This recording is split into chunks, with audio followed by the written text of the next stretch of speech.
Palibagong lugar na naman ang naekis natin sa bucket list. Kaya tara at mamasyal sa Buscalan at Sagada kasama ang mga kaibigan natin na mahilig din sa moto adventures. Let's go! Dito nga pala magsisimula ang vlog natin sa bahay sa Tarlac. 9:30 ng gabi kami sumibat dahil aabutin din ng 10 oras ang biyahe papuntang Buscalan. At ang unang stopover namin ay dito sa arko ng Nueva Ecija at Nueva Vizcaya. Pagdating pa lang dito ay alam mo na talagang iba ang klima. Laging malamig at mahamog dito sa area na to kapag napapanood ko sa mga videos. Nueva Ecija, Nueva Vizcaya Arch.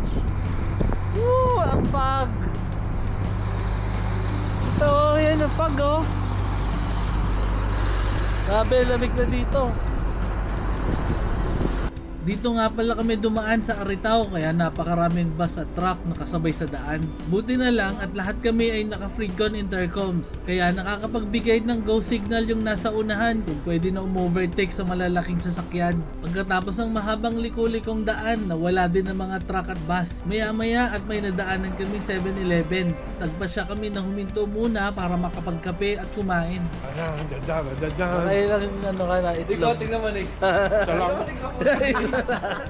After kumain, nagpagas muna kami at pinasuot ko itong camera kay Ching. Nahati nga pala kami sa dalawang grupo. Sila ang group 1 at kami ang group 2. Nauuna sila dahil mas mabilis ang pacing nila kaysa sa amin. Sa sobrang bilis ng giorno niya, andyan na agad sila sa arko ng Banawe. Pagkatapos ng matagal nilang paghihintay, sa wakas nakarating na rin kami sa arko. Nagpahinga lang saglit tapos kumuha ng pictures, biyahe na ulit. Nasa kalagitnaan kami ng Ifugao Mountain Province Road at si Iking nagsabing inaantok na. Buti na lang mayroon ng tindahang bukas dahil bago pa lang makarating dito ay basa na kami sa hamog at ambon. Dagdag pa yung sobrang lamig ng hangin. Habang natutulog si King, kumain muna kami ng cup noodles para mainitan ng aming katawan.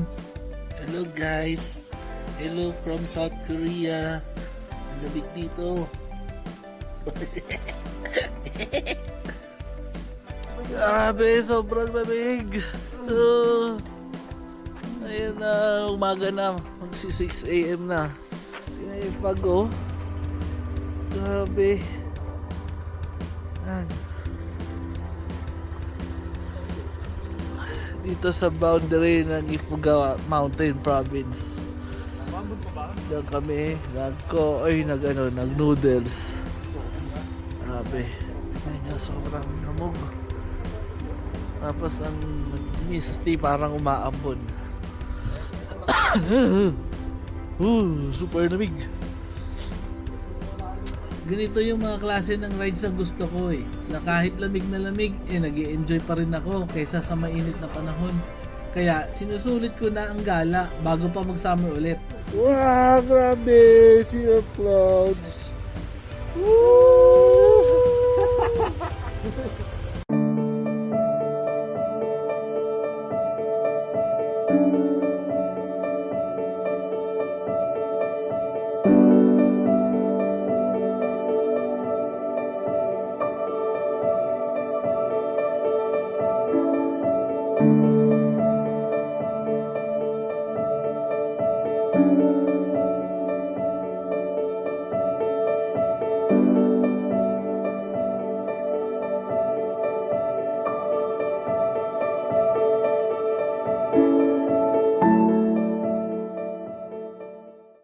At ayun na nga, sa wakas at narating na rin natin yung checkpoint papunta sa Buscalan Village. At sumunod na rin itong marker ni Apo Wangod.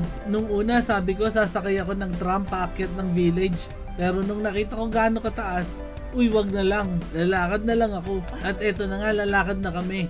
Sabi nung guide, 15 minutes lang daw. Scam amp, baka 15 minutes sa kanila.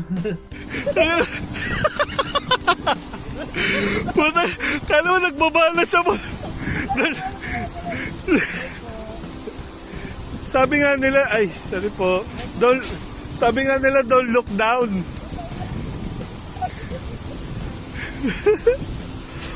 Ano? Ano, puta ragis ka? Ano na? Ano mo, lamon pa.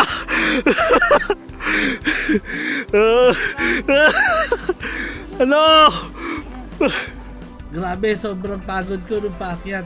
nalula na sa hanging bridge tapos nangatugpa yung tuhod nung pangapakyat na sa hagdan. Buti na lang na unang dumating sila Pat doon na nakapagluto na siya ng magic beans. Kaya sakto yung dating namin, nagpahinga lang saglit tapos kumain na. Pagkakain, nakatulog agad ako gawa ng sobrang pagod. Pagkagising nakita ko yung utol ko tinatatuan na pala. Tapos sumunod na rin si Pat.